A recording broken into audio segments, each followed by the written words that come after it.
There was once a time when trams were a common sight in towns and cities across Britain, and indeed many other countries too. A modern and convenient way of getting around, but the age of the tram was relatively short-lived, and tramways were taken apart to make way for buses and cars, which provided faster and smoother rides. Trams were scrapped and burned, but some places did maintain their historic tramways and continue service even today. One of these places is Blackpool in Lancashire, and it was here that one tram in particular was thought to be haunted. Blackpool 703.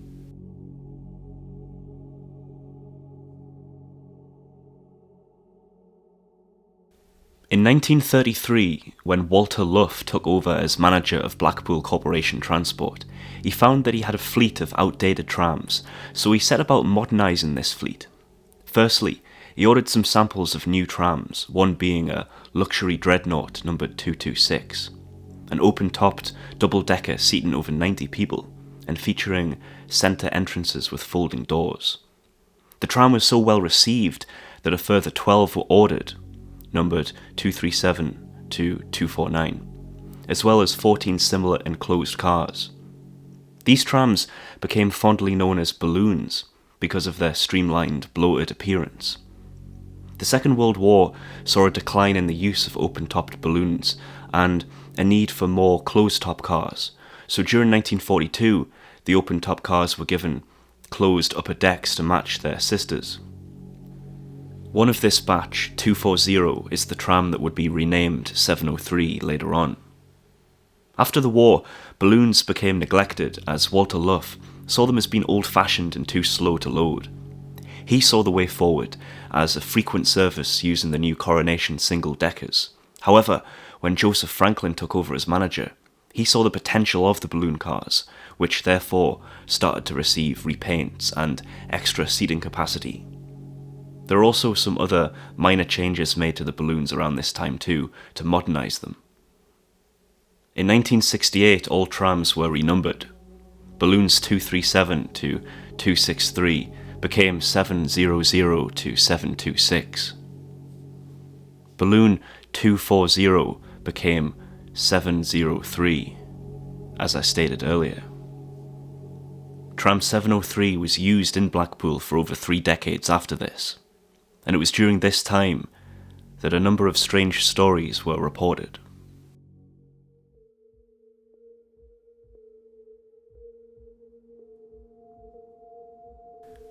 The first ghostly occurrence with the tram happened in the 1970s.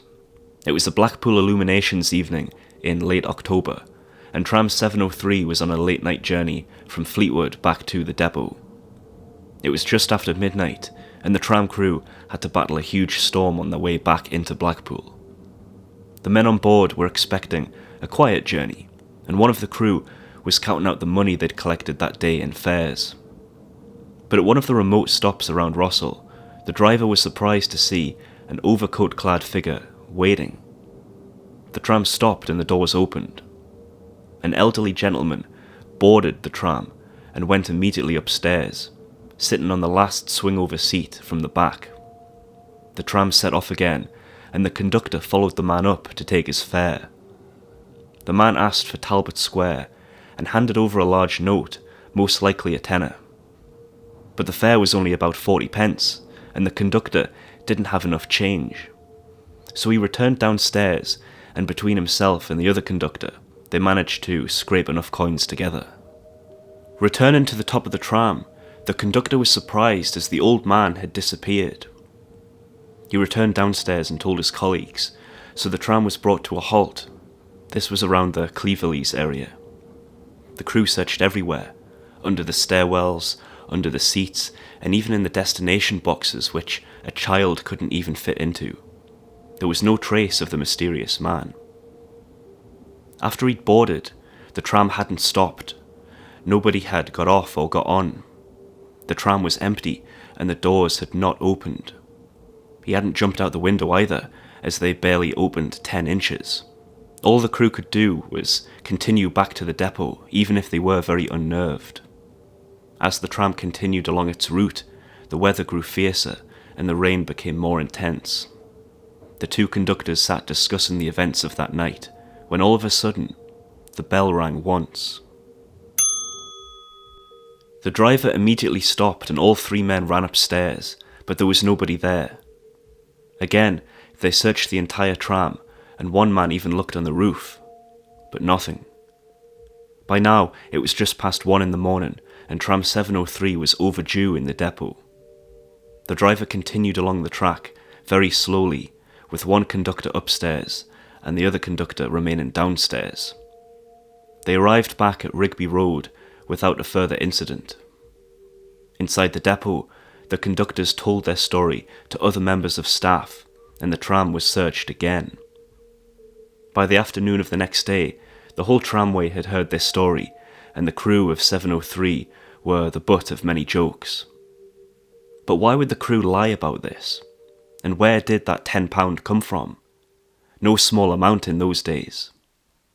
In accordance with the tramway rules, the conductor had paid in the cash as surplus. But why would he do that if it was his own money?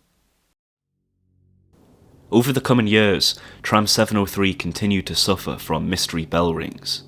Just one single ring. This would lead to the tram driver stopping the tram thinking that the conductor had rung the bell. It would also mean that sometimes crew would shout at passengers not to press the button, thinking it was them messing around with it. But over time, the ghostly story of tram 703 died off. The bell problems were blamed on bad wiring or wet weather. That is, until the summer of 2001. It was then that he returned. The old man from that rainy night sometime in the 1970s. The tram was at the Star Gate on the Cleverley service. It was a busy day, and 703 was on its final journey, heading back to the depot. The tram was empty, the door was closed, and the crew were chatting in the front saloon downstairs.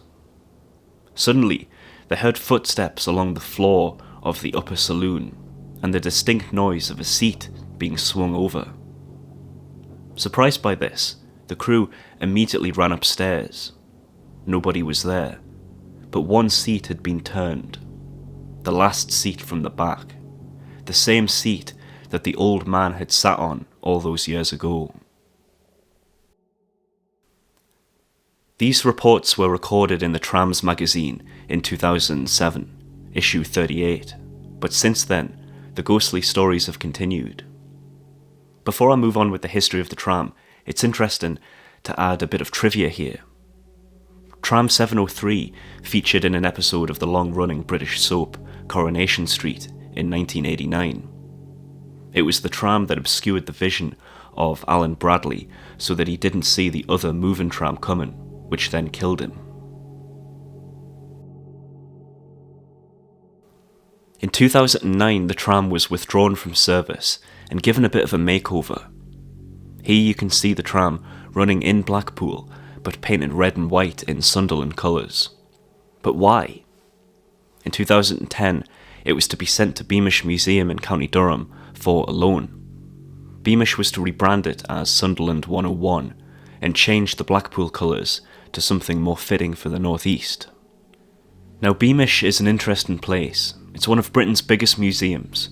They've recreated England from the past and built towns and villages set in certain time periods. For example, the 1913 town, the 1820s Georgian area, the 1950s area, and the World War II farm. Each time period is connected by tram tracks about 2 miles in length. They use historic trams on the route, and visitors can get from one place to another by making use of this tram service. I spoke to a few of the tramway staff that operate this heritage line at Beamish Museum and asked them about their experience on tram 703, now 101.